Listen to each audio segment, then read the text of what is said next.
Haleluya, haleluya. Salam sejahtera buat kita semua. Shalom. Doa puasa hari ini memasuki hari yang keempat. Doa penderitaan rohani.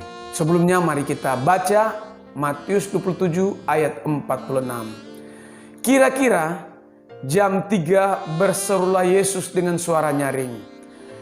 Eli, Eli, lama sabachthani. Artinya, Allahku, Allahku, mengapa engkau meninggalkan aku?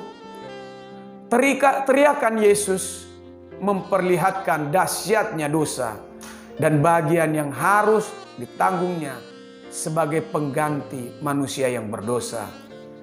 Dosa mengakibatkan pemisahan dengan Allah, dan pemisahan ini ialah maut. Roma 3 ayat 23. Kegelapan selama 3 jam menggambarkan kegelapan yang ada pada diri manusia akibat dosa. Kegelapan yang paling gelap sering dihubungkan dengan keadaan neraka. Matius 25 ayat 30. Inilah teriakan rohani yang harus dialami oleh Yesus sebagai pengganti manusia berdosa. Teriakan Yesus ini tersirat dalam seruan bahwa karena dosa menghalangi dan memisahkan hubungan Allah dan manusia serta membuahkan kematian.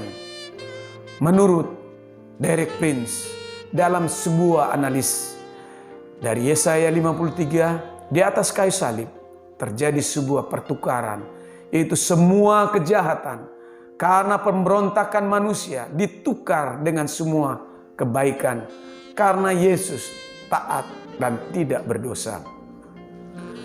Beberapa hal penting untuk kita perlu ketahui bersama tentang penderitaan rohani Tuhan Yesus berdasarkan analisa dalam Yesaya 53. Hal ini meliputi yang pertama, Yesus dihukum supaya manusia diampuni. Yang kedua, Yesus dilukai supaya manusia disembuhkan.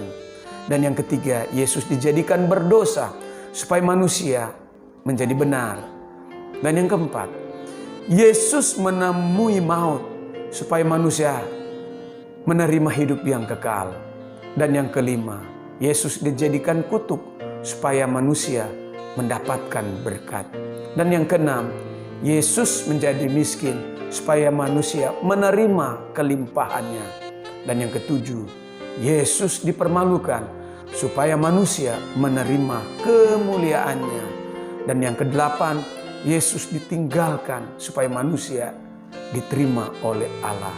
Haleluya, puji Tuhan. Sebagai kesimpulan, Yesus telah berjiwa sebagai pengganti manusia yang berdosa, yang harus menerima cawan murka Allah.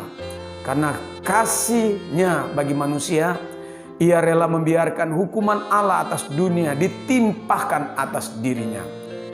Yesus sudah menjalani dengan taat misinya untuk menggantikan manusia yang berdosa. Yesus mencintai manusia sampai akhir.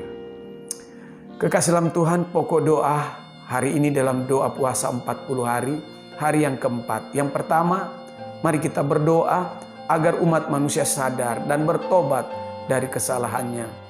Dan yang kedua, berdoa agar umat manusia percaya kepada Tuhan Yesus sebagai Tuhan dan Juru Selamat. Dan yang ketiga, berdoa agar umat manusia tidak melakukan kejahatan sehingga tidak dimusnahkan oleh murka Allah. Demikianlah, Tuhan Yesus memberkati. Shalom.